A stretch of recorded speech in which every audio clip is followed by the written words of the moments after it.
My mother called me 17 minutes after I signed the closing papers. I know it was 17 because I was still sitting in my car in the title company parking lot, staring at the key in my palm like it might disappear if I blinked, and the dashboard clock read 2:22 when the phone rang.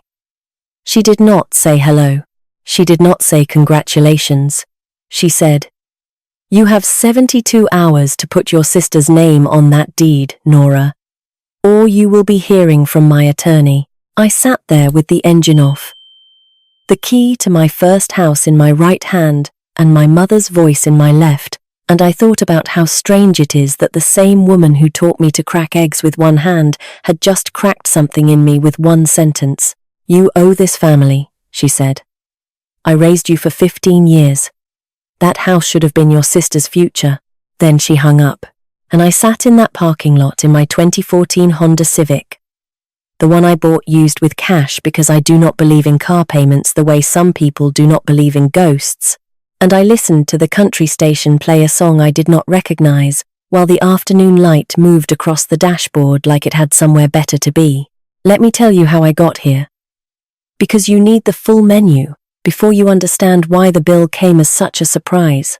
At 15, I washed dishes at Rosario's, the Italian place on Broad Street, where the marinara smelled like someone's grandmother, even though it came from a 5-gallon can. I washed dishes until my hands cracked and bled into the rinse water. And Mrs. Rosario handed me a tube of Aquaphor without a word, because that was how you said keep going in a commercial kitchen. At 17, I moved from the dish pit to the line. Prep cook. I could dice an onion in under 40 seconds, and julienne a carrot so thin you could read through it. Nobody taught me. I watched. And I practiced on my days off with a $3 knife from the dollar store that was not actually $3, but they called it a dollar store anyway because honesty is not a retail strategy. At 19, I got a partial scholarship to Columbus State for hospitality management. Partial meaning I covered the rest with 2 jobs and a meal plan I could not afford. So I ate employee meals at the restaurant and pretended I was not hungry on Sundays when nothing was open. At 21, I graduated. Started doing small catering jobs out of a rented commercial kitchen on the east side. Weddings, birthday parties, the occasional office lunch where someone always complained about the gluten. At 24, I registered Nora's Table as an actual business. Got the LLC, got the insurance, got the food handler's certification renewed for the 3rd time, built a client list, 1 casserole dish and 1 handshake at a time. At 27, this morning, I bought a house, a 3-bedroom ranch in Westerville with a kitchen that has actual counter space and a backyard where I am going to grow rosemary and basil and maybe tomatoes if the Ohio sun cooperates, which it usually does not, but I am an optimist about soil if nothing else. That is the menu. 12 years of early mornings, sore feet, burned scars on my forearms from reaching across hotel pans, and the permanent smell of garlic under my fingernails that no amount of lemon juice fully removes. Every dollar I spent on that house, I earned. Every dollar. But here is the part that turns the recipe sour. During those 12 years, I was also feeding my family. Not food. Money. When Dad got laid off from the plumbing company, I paid their mortgage for 3 months.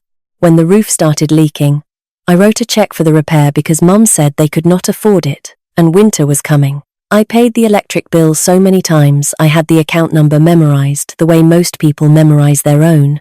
I covered 2 semesters of Shelby's community college tuition because Mum said Shelby was finding her path, and paths apparently cost $6,000 a semester. Nobody said thank you. Not once. I tried to remember the last time my mother said those 2 words to me, sitting there in that parking lot, and I came up empty. Like checking a pantry you thought was stocked and finding bare shelves. I sat in that parking lot for 42 minutes. Then I drove to my new house, unlocked the door, and stood in the empty living room listening to nothing. It was the most expensive silence I had ever earned. 3 days later, the lawsuit arrived. The process server was a woman about my age, with a ponytail and a clipboard, and the kind of apologetic expression that told me she had done this enough times to know that the envelope she was handing me was not good news. She caught me at 7:40 in the morning. I was loading hotel pans into the back of my van for a Saturday wedding reception. 150 guests, herb-crusted chicken, and roasted root vegetables, and a dessert table I had been prepping since 4 a.m. My hands smelled like rosemary, and my apron had a smear of buttercream across the hip from where I had tested the frosting consistency by wiping it without thinking. The way cooks do, the way people who sit at desks will never understand. Nora Beckett? That is me. She handed me the envelope. I signed her clipboard with the same pen I had been using to check off my prep list, and she walked back to her car like someone leaving a building they knew was about to catch fire.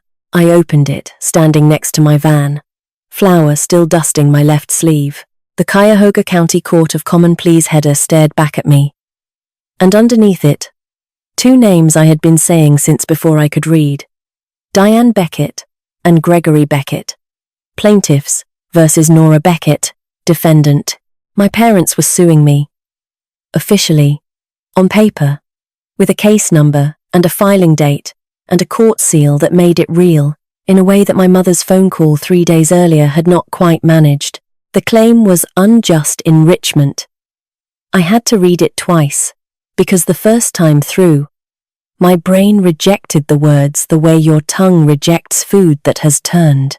They argued that I had benefited from family resources for the first 15 years of my life, that this benefit constituted a form of shared investment, and that by purchasing property independently, I had deprived my sister Shelby of an equivalent opportunity.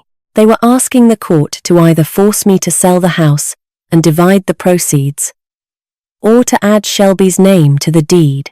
I stood in my driveway holding the document that reduced my entire childhood to a financial transaction and thought, so that is what 15 years of being your daughter is worth. A line item, a debit in a ledger I never agreed to. I called Janet Kowalski that afternoon. After the wedding chicken was delivered, and the dessert table was set, and the bride's mother had complimented my lemon bars, which I mention not because it is relevant but because sometimes you need to remember that someone in the world thinks you are good at something on the same day your parents tell a court you owe them your house. Janet read the filing over the phone. I heard her turn pages. Then she said, in the flattest voice I have ever heard from a person who charges $200 an hour, this is not a real legal argument. No court in Ohio will force you to sell your house because your parents think your sister deserves it more than you do, but they filed it. Which means someone told them it was worth trying, and that someone is either a very bad lawyer or your mother acting on her own conviction, which in my experience is worse. What do? You let me handle the legal part. You focus on your work, and you stop sending them money, because you cannot fund both sides of your own lawsuit. That last part hit different. Not because it was surprising, but because it was the first time someone with authority had said out loud what I had been afraid to say for years. Stop sending money. 3 words that should have been simple, but felt like pulling a load-bearing ingredient out of a recipe I had been cooking my entire life. Take the flour out of bread and what do you have? You have a mess. But maybe the bread was never mine to bake. Let me explain the kitchen I grew up in. Because you need to understand the recipe before you understand why it finally burned. My mother divided her daughters the way some people divide a menu. One side for the things that sell themselves, and one side for the daily specials that need extra promotion. I was the reliable entree, always available, always consistent. Never needed advertising. Nora can handle it. Nora will figure it out. Nora does not complain. Shelby was the special. Limited availability. Needs careful presentation. Handle with extra care because she is still finding her path, which is what my mother said every time someone asked why a 23-year-old woman had never held a job longer than 4 months or paid a bill that did not have someone else's name on the return address. When I was 22, still paying off student loans, still catering weekends, and waitressing 2 nights a week, I asked my mother if I could stop sending the monthly $300. I said it carefully. The way you ask to substitute an ingredient in someone else's recipe. I am stretched thin. The loans are heavy. Can I pause for a few months? She did not yell. That would have been easier. Instead, she got quiet, which with my mother is the equivalent of a pilot turning off the engine at 30,000 feet. Then she said, "So, you are choosing money over your own family. I always knew you were the cold one, Nora. I just hoped I was wrong. I sent the money the next day, and the month after that, and the month after that, because the cost of hearing my mother call me cold was higher than $300, and I had been doing that math since I was a teenager, the math where you calculate the price of no and the price of yes, and you always pick yes, because no comes with a surcharge. Your heart cannot afford. But now my parents had handed me a document that put a price on yes too. And for the first time, the math did not work in their favor. I looked at the filing one more time before I put it in the kitchen drawer next to my business license and my lease for the commercial kitchen. 2 names. Diane Beckett, Gregory Beckett. Both plaintiffs, both signatures. My father's name was there. Greg. The man who spent most of my childhood under someone's sink or behind someone's toilet, coming home with pipe grease on his knuckles and not much to say. He never told me I was doing a good job. But he never told me I was cold, either. He just existed in the background of my mother's kitchen the way a pilot light exists under a stove. Always on, but never the thing you notice, until it goes out. His signature was on the filing, clear, deliberate. And that was the part that hurt worse than any legal claim, because a lawsuit from my mother was a weapon I had been training for my whole life. But a signature from my father felt like finding out the pilot light had been off the whole time, and the warmth I thought I felt was just me, standing too close to my own fire, fooling myself.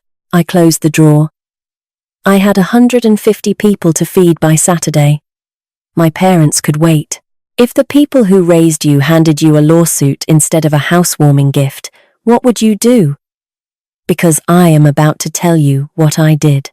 The week after the lawsuit arrived, I kept cooking. That is what I do when the world stops making sense. Some people drink. Some people run. I braise. I dice. I reduce sauces until they are thick enough to coat a spoon and hold, because there is something about watching liquid turn into something with body that makes me believe transformation is possible, even when my own life suggests otherwise. But at night, in the house I had just bought, the house that still echoed because I did not have enough furniture to absorb sound, I sat on the kitchen floor with my back against the cabinets and read the lawsuit again. The tile was cold through my jeans, the overhead light buzzed the way cheap fluorescents do.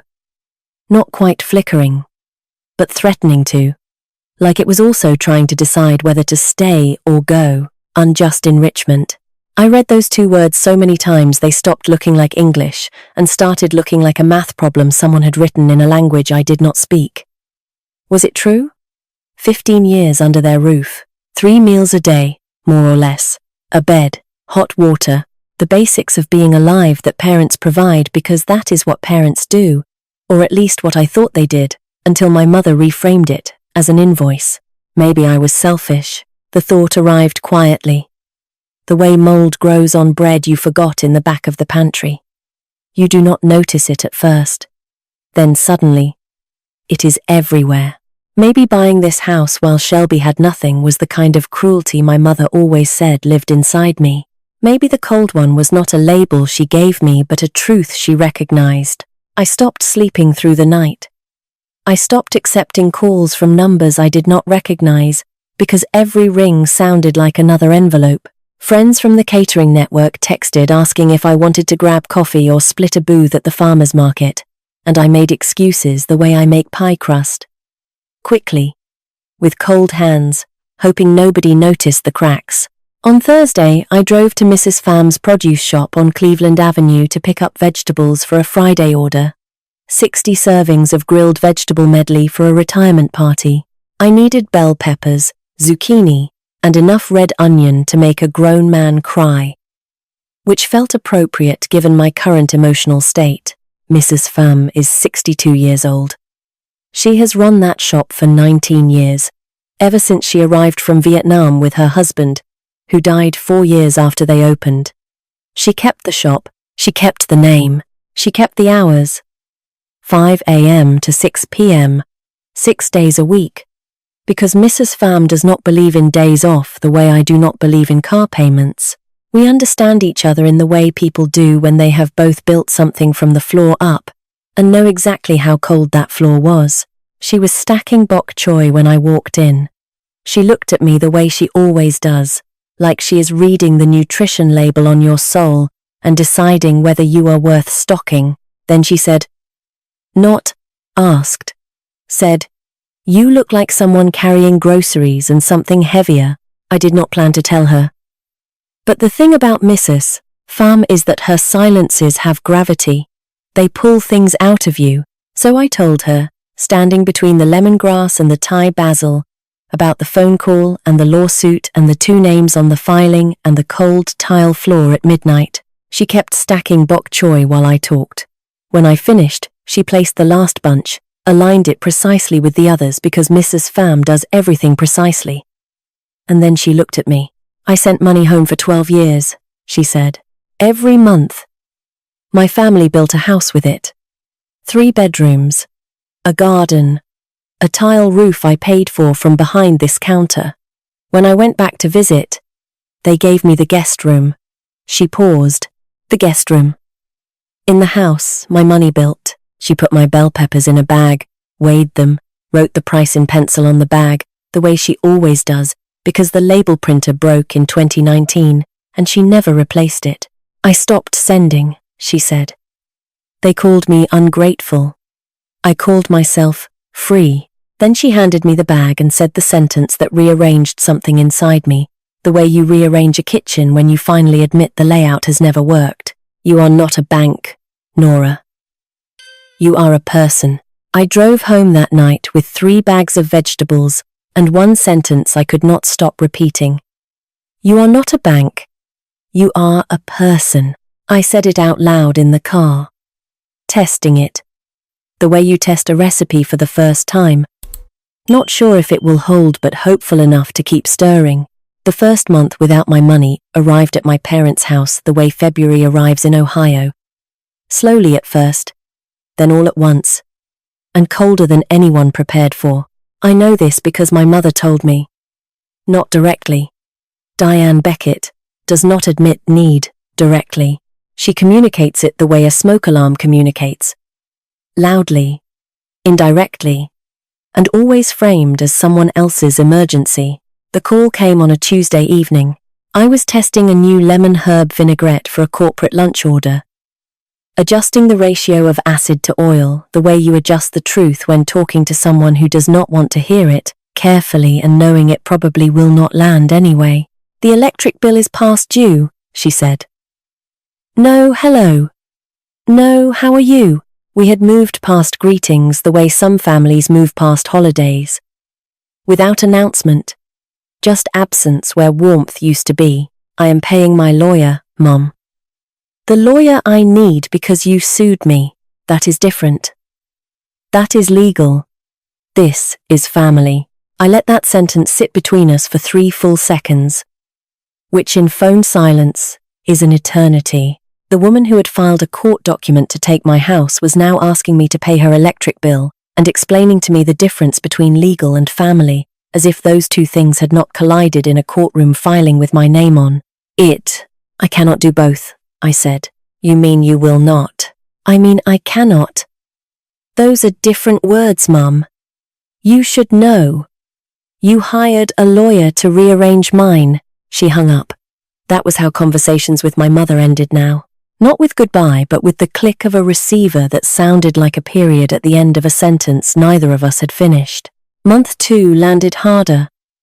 The roof, the same roof I had paid to fix 3 years earlier, started leaking again. A slow drip in the upstairs hallway that left a stain on the ceiling shaped like a question mark. which I would have found poetic if I were not the person who had already answered that question once with a check for $2,200. Dad tried to patch it himself. Greg Beckett can fix a stranger's plumbing in his sleep. But roofing is a different trade, and the patch held for 6 days before the next rain turned it into a bigger problem than the original leak. I heard about this from David Chen, of all people. David runs the restaurant where I started as a dish girl at 15, and he has been ordering catering from me for his staff appreciation dinners since I started Nora's Table. He called me on a Wednesday, not about an order but about my mother. "Your mum came by the restaurant yesterday," he said. "Sat at the bar, ordered water, told me you stole your sister's college fund to buy a house." I set down the knife I was using to break down a whole chicken. "Because some sentences require both hands free." "What did you say?" "I told her I have known you since you were 16 years old and the only thing you ever stole was extra shifts." He paused. "Nora, I do not know what is happening in your family, but that woman is telling a version of your story that does not match the person who has been feeding my staff for 3 years. I thought you should know. David Chen is not a sentimental man. He runs a kitchen. Kitchens do not have time for sentiment, so when he tells you something, it has been weighed and measured and portioned, and you can trust the serving size." I thanked him and went back to the chicken, but my hands were not as steady as they had been 30 seconds earlier. My mother was catering her own narrative, and I was not on the guest list. But here is what Diane did not account for. When you remove the person who has been holding the recipe together, the dish does not just lose flavor. It falls apart, and falling apart is loud. The calls from her became less frequent. 14 the first week, after I stopped sending money. 9 the second, then 4, then 2, then silence. And that silence told me more about who needed who than any conversation we had ever had. Meanwhile, Nora's Table was growing. Not fast, not dramatically, but the way bread rises, slow and warm and inevitable if you give it the right conditions. A wedding in Clintonville, 2 birthday parties in Dublin, a retirement dinner for a school principal in Worthington where the guests asked for my card, and 3 of them called the following week. I bought a second set of hotel pans. Invested in proper insulated carriers instead of the towel-wrapped coolers I had been using since year 1. The commercial kitchen lease expanded to 3 days a week instead of 2.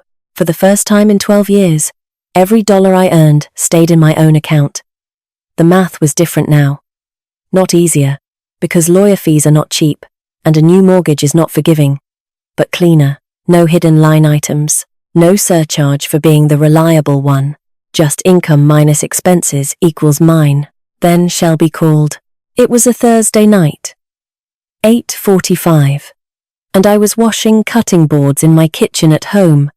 The real kitchen, the one with counter space I had dreamed about since my first apartment, where the counter was so small I had to chop vegetables on top of the washing machine.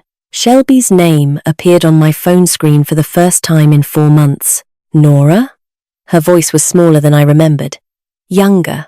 Mom said you are selling the house and moving away. Is that true? I turned off the faucet. Stood there with wet hands and a phone pressed to my ear and tried to understand what my sister had just said. I am not selling my house, Shelby.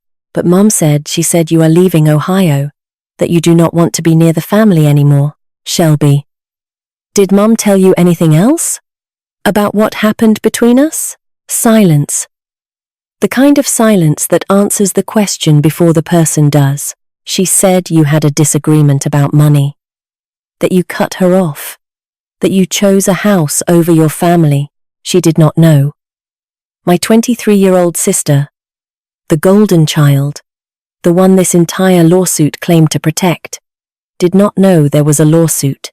Diane had built a separate narrative for Shelby, a version where Nora was the villain who abandoned her family, and the courtroom filing did not exist. 2 stories running parallel in the same house like 2 sets of books, and Shelby had only ever seen the clean copy. I could have told her. Right there. standing in my kitchen with dishwater running down my wrist. I could have said your parents are suing me. And the reason you do not know is because the truth would ruin the version of them you still believe in, but I did not. It is complicated, Shelby. When you are ready to hear the whole thing, I will tell you. But not tonight. If the truth matters, it will find its own way out. I was done hand-delivering it to people who would just reshelf it next to the version they preferred. By month 3, the calls from my mother had stopped entirely. And that silence told me more about who needed who than 12 years of $300 payments ever had. Here is what nobody tells you about walking away from the people who raised you. They do not just let the empty chair sit there. They rearrange the whole table to pretend it was never there at all, and then they trip over the space where it used to be, again and again, because absence has a footprint that furniture cannot fill. I learned this in pieces. The way you learn a recipe that no one wrote down. A detail here. A phone call there. Small collapses arriving like courses in a meal nobody ordered. Shelby got a job. My 23-year-old sister, who had never held a position longer than one seasonal hiring cycle at Bath & Body Works, walked into a Target in Reynoldsburg and applied for a cashier position. I know this because she texted me a photo of her name tag like it was a diploma. Look, the text said. Just that. Look. And I stared at that photo of a red name tag that said Shelby in block letters and felt something between pride and grief, because my sister was 23 years old, and this was the first proof of employment she had ever sent anyone, and the reason she had never needed to send one before was me. Then came the egg call, 9:14 on a Tuesday night. I was reviewing my prep list for a Wednesday corporate lunch, 50 settings, chicken marsala, when Shelby's name lit up my phone. Nora, how long do you boil an egg? I put my pen down. Are you serious? I am standing in the kitchen holding an egg in a pot, and I do not know what to do next. Mum always made them. Or you did. I literally do not know how long. 10 minutes for hard-boiled. Start in cold water. Do not walk away. Cold water? Not hot? Cold. Shelby. Cold water, egg in. Bring to boil. Okay. Thank you. She hung up, and I stood in my kitchen, the one with counter space and herb pots on the windowsill, and I did not know whether to laugh or cry, so I did something in between that sounded like neither and felt like both. My sister could not boil an egg, not because she was stupid, because nobody had ever made her learn, because I had always been there to cook, and my mother had always been there to enable, and between the two of us we had built a 23-year-old woman who could not feed herself the simplest meal in the American kitchen. That was not Shelby's fault. That was ours. 2 weeks later, my mother called. Not me. She called Mrs. Pham's produce shop because I had stopped answering her number, and she had apparently decided that a Vietnamese grocery store was an acceptable message relay service. Mrs. Pham told me about it the next morning with the expression of someone who has just been handed a piece of fruit she did not order. Your mother called my shop, she said, arranging persimmons with surgical precision. She asked me to tell you to come home for Thanksgiving, she said. And I am quoting because I wrote it down. Tell Nora I need her to handle the turkey because nobody else knows how to brine it properly. Mrs. Pham looked at me over the persimmons. She is suing you and asking you to make the turkey. Yes, that is not audacity. That is a woman who has never had to reach the top shelf by herself and does not understand that the person she used as a step stool is gone. I did not go home for Thanksgiving. I catered a dinner for 40 at a community center in Gahanna instead. Roasted turkey with cranberry glaze and sweet potato gratin, and when the organizer thanked me afterward and said, "This is the best Thanksgiving meal some of these folks have had in years," I felt something settle in my chest that had been unsettled for months, but the settling did not last. It was a Wednesday night, 11:20, and I was lying in bed in the dark when my phone buzzed. Dad. Greg Beckett, the man whose signature I had been carrying like a stone in my pocket since the day the filing arrived. I answered. Because it was almost midnight, and parents do not call at midnight unless someone is dying or telling the truth. And I was not sure which one scared me more. 10 seconds of silence. I counted them the way you count the seconds after lightning, trying to measure how far away the storm is. Then his voice, rough and low. The voice of a man who has spent 30 years talking to pipes and drains and things that do not talk back. I did not want to sign it. 5 words. Then the line went dead. I sat up in bed and held the phone against my chest in the dark and felt something crack inside me that I had been keeping sealed since the day I read his name on that document. Not anger. Grief. The specific grief of knowing your father sees you and chooses not to stand for you anyway. Of understanding that some people do not pick wrong because they believe it. They pick wrong because the right choice costs more energy than they have left after a lifetime of letting someone else hold the remote. That was the night I almost sent the money back. I opened my banking app, typed in $300. My thumb hovered over the send button the way a knife hovers over an onion before the first cut, knowing that once you start there is no unslicing. I looked around my bedroom, the nightstand I bought at a thrift store for $12. The quilt my neighbor Mrs. Ortiz gave me when I moved in because she said every new house needs something soft. The closet door that does not close all the way because the frame is slightly warped. And I keep meaning to fix it. But I kind of like the imperfection now because it reminds me this house is real. Not a showroom, not a concept, just mine. Everything in this room I earned. Everything in this room was bought with money that did not first pass through my mother's accounting of what I owed. And if I sent that $300, it would not be generosity. It would be gravity, the old pull of a system that only worked because I let it. I closed the app. Not because I did not love them, but because loving them had been costing me myself for 12 years. And I was not sure there was enough of me left to keep paying the bill. Have you ever stopped doing something for someone? Not to punish them, but just because you were tired, and then watched them fall apart, and realized the thing holding them together was you all along? Janet called the next morning. The court date is set. 3 weeks from now. She paused. But I have something interesting to tell you first. Their attorney withdrew from the case. Your parents are unrepresented. I poured my coffee and let that information settle. My mother, who had started this fight with legal paper and a 72-hour ultimatum, was now standing in the ring alone. Some recipes fail not because the ingredients are wrong, but because the person cooking does not know what they are making. My mother had been cooking a dish she could not finish, and the kitchen was getting hot. The courtroom was smaller than I expected. I do not know what I was picturing. Maybe something from television.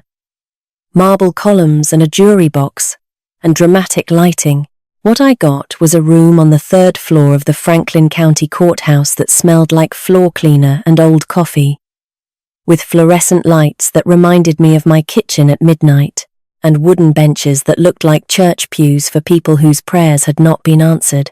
Janet met me in the hallway 15 minutes before. She was carrying a manila folder that I knew contained my entire financial history from age 15 onward. Organized chronologically, because Janet Kowalski does not present a case the way most people tell a story. She presents it the way I plate a dish. Every element placed with intent. Nothing wasted. Their attorney formally withdrew last week. She said, "Your mother is self-representing. Your father is listed as co-plaintiff, but I expect him to say very little. Are you ready? Define ready. Prepared to hear your mother describe your childhood as a business arrangement in front of a judge. Then yes, I have been preparing for that my entire life." We walked in. My parents were already seated at the other table. My mother wore a blazer I had never seen before. The kind you buy when you want to look like you belong in a place you have never been. She had a yellow legal pad in front of her, covered in handwriting I could read from across the room, because Diane Beckett writes the way she talks, large, forceful, and without margins. My father sat beside her. Grey shirt, work boots he had tried to polish. He looked at me for exactly 1 second when I entered, then looked down at his hands the way he always does. studying them like they held instructions for something he had lost the manual to. Shelby was in the gallery, third row. I had not expected her. She was wearing the red Target polo, which meant she had come straight from a shift. Her hands were folded in her lap and her eyes were already red. Though from what? I did not yet know. The judge was a woman in her late 50s named Honorable Patricia Weiss, and she had the face of someone who has heard every version of every story and is no longer interested in the performance, only the facts.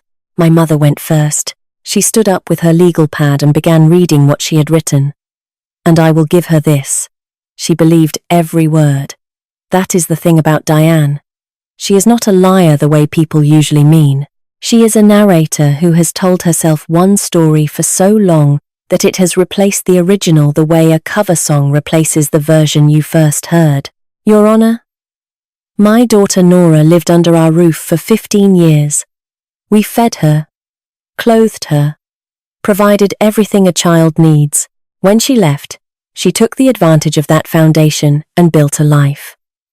My younger daughter Shelby did not receive the same opportunities because by the time Shelby was old enough, our resources were limited. Nora's purchase of a home, using skills and stability we provided, constitutes an enrichment at the expense of her sister. Judge Weiss listened without expression. Then she asked, Mrs.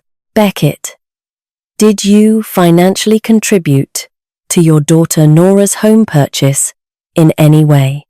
A down payment? A loan? Co-signing? No. But I raised her. 15 years of raising a child is a contribution. That is parenting, ma'am. Under Ohio law, parenting is an obligation, not an investment with a rate of return. Did your daughter Nora receive any inheritance, trust, or family financial gift that was used toward this purchase? No. Did she use any jointly held family asset or account? No. But, thank you. Ms. Kowalski. Janet stood up the way a chef sets down a finished plate. Calm. Precise. Knowing the presentation speaks for itself. Your Honor, I would like to submit into evidence the financial records of Nora Beckett from age 15 to present. She opened the manila folder, bank statements, tax returns, student loan payment records, and then the page that changed the temperature of the room. This is a record of monthly transfers from Nora Beckett's account to Diane and Gregory Beckett's household account. $300 per month, beginning when Nora was 21. This continued for 6 years. Additionally, here are receipts for a roof repair, $2,200, paid by Nora. Utility payments, 3 separate occasions, totaling approximately $1,400, and 2 semesters of community college tuition for Shelby Beckett, paid directly by Nora to Columbus State, totaling $11,800. Janet let the numbers hang in the air. Numbers do not need seasoning. They are already sharp enough on their own. In total, Nora Beckett transferred or paid approximately $36,000 in direct financial support to her family over 6 years. She is now being sued by the recipients of that support for the additional crime of buying a house with her own remaining money. Judge Weiss turned to my mother. Mrs. Beckett, you are suing the daughter who has been financially supporting your household. Do I have that correct? My mother opened her mouth, closed it, opened it again. It is not that simple, Your Honor. Family is not about numbers. You filed a financial claim, ma'am. In this room, it is exactly about numbers. I did not look at my mother when the judge said that. I looked at Shelby, third row, red polo, and I watched my sister hear those numbers for the first time. $36,000, monthly transfers she never knew existed, tuition she thought her parents had paid, a roof over her head repaired by the sister she had been told was selfish and cold. Shelby did not gasp. She did not stand up. She put one hand over her mouth and closed her eyes. And I watched her do the same math I had been doing for 12 years, except her equation was different. Hers was the math of realizing the story you were raised inside was a house someone else was paying for. Janet leaned toward me. We can file a counterclaim. Everything you sent them, documented. The transfers, the tuition, the repairs. They would owe you, conservatively, $36,000. I looked at my mother across the aisle. She was gripping her legal pad with both hands and the writing had blurred where her palm had been sweating against the ink. Her blazer, the one she bought for this moment, sat on her shoulders like armor that did not fit. My father had not moved since the hearing began.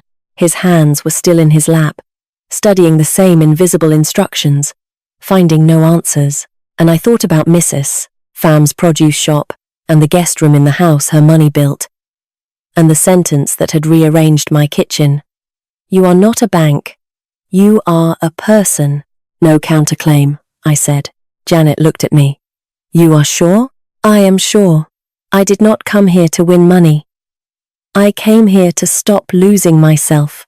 Judge Weiss dismissed the case. No merit, no basis in Ohio law. Case closed.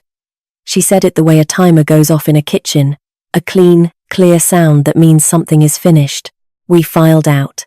The hallway was quiet. My mother was behind me. I could hear her shoes, the new ones that clicked on the courthouse tile. A sound that got faster as she caught up. Nora. Wait. Her voice was different now. Smaller. The smoke alarm had been disconnected, and what was left was just a woman standing in a hallway with a yellow legal pad and no case. We need to talk about this. As a family, I stopped. I turned around, and I looked at my mother the way I look at a dish that did not turn out. Not with anger, but with the honest recognition that this recipe was never going to work. No matter how many times I adjusted the ingredients, we were never talking as a family, Mum. You were giving orders. Dad was obeying. Shelby was being kept in the dark, and I was paying for all of it. I paused. I am done paying. She reached for my arm. I stepped back. Not roughly. Just enough. I am not doing this to hurt you. I need you to hear that. I am not punishing you. I am just finished pretending that what you call family is the same thing I call family, because what you call family has a price list. And I have spent 12 years meeting every charge on it. And today, the account is closed. I turned and walked toward the exit. Behind me, silence. Not the silence of agreement, the silence of someone who has just realized the kitchen is empty and the cook is not coming back. Shelby was standing by the glass doors at the end of the hallway. Red polo. Eyes swollen. She did not try to stop me. She did not defend our mother. She just stood there, looking at me the way you look at someone you are seeing clearly for the first time after years of looking through somebody else's prescription. I did not know, she said, about any of it. The money, the tuition. I did not know. I know you did not. Nora, I do not even know what to say. I looked at my sister, not the golden child, not the special on the menu, just a 23-year-old in a Target polo who had just learned that the floor she was standing on had been paid for by the person she was taught to resent. When you are ready to talk, really talk, you know where to find me. I walked to my car, started the engine, pulled out of the parking garage into a Tuesday afternoon in Columbus that looked exactly like every other Tuesday afternoon except that I was lighter by $36,000 I would never see again, and heavier by one truth, would carry forward. I did not need my mother to understand. I did not need my father to apologize. I did not even need Shelby to be sorry. Not yet. I just needed to drive home. To the house I bought with my own money. In the kitchen I chose with my own eyes. And cook something for no one but myself. The weeks after the hearing moved the way caramel cools, slow and thick and impossible to rush. My mother did not call. For the first time in my adult life, Diane Beckett had nothing to say to me, and the silence was so unfamiliar I kept checking my phone the way you check an oven timer you are not sure you set, but the phone stayed quiet. The oven was off. The kitchen, for once, was mine. The aftermath arrived in small portions. The way it does when a system that depended on one person suddenly has to feed itself. Greg started picking up extra plumbing jobs on weekends. A neighbor told David Chen, who told me that my father looked thinner and was working a Saturday morning call at a strip mall on Morse Road. He had not worked weekends since I was in high school. The man who had let his daughter carry the family ledger was now carrying his own. And his back was not used to the weight. Diane applied for a part-time position at the Kroger deli counter. I learned this not through anyone's report but through the strangest moment of my year. I was picking up a catering supply order at the restaurant depot on the north side when I saw her name tag through the window of the Kroger next door. Diane. Block letters. The same font as Shelby's Target badge. My mother, who had never worked a full-time job in her life, was slicing cold cuts behind a glass counter, and I stood in the parking lot for 10 seconds, looking at that name tag before I got in my van and drove away. I did not feel satisfaction. I did not feel revenge. I felt the specific sadness of watching someone discover that the world does not rearrange itself around your expectations, and that when the person who was doing the rearranging stops, you have to learn to reach your own shelves. Shelby kept the Target job. Got promoted to cashier lead after 6 weeks, which meant a $1.50 raise and a set of keys to the cash office. She texted me about it. Just the facts. No commentary. The way someone sends a receipt as proof of purchase. I texted back a single word. Good. And I meant it the way a teacher means it when a student who struggled all semester finally turns in the assignment on time. Not celebration. Recognition. Nora's table landed the contract. David Chen connected me with a mid-sized tech company in Dublin that needed monthly catering for their all-hands meetings. 60 people. Rotating menu. 3-month trial with option to extend. It was not a fortune, but it was the first piece of business that came because someone believed in my cooking enough to recommend it. And that recommendation had nothing to do with guilt or obligation, or a 15-year debt someone invented. It came because the chicken marsala was good, and the lemon bars were better, and I showed up on time every time because that is what I do. That is what I have always done. 6 weeks after the hearing, on a Saturday afternoon when the October light was doing that thing it does in Ohio, where it turns everything amber and makes even a modest backyard look like a painting. Someone spent years finishing. Shelby knocked on my door. She was not wearing the Target polo.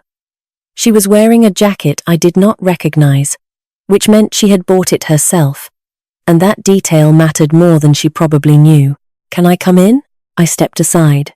She walked through my house slowly, looking at things.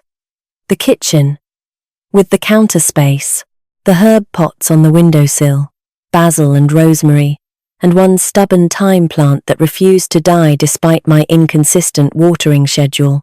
The apron hanging on the hook by the door, the one embroidered with Nora's table that Mrs. Pham had given me for my birthday last year, without explanation because Mrs. Pham does not explain gifts, she just gives them and walks away. Shelby sat at my kitchen table.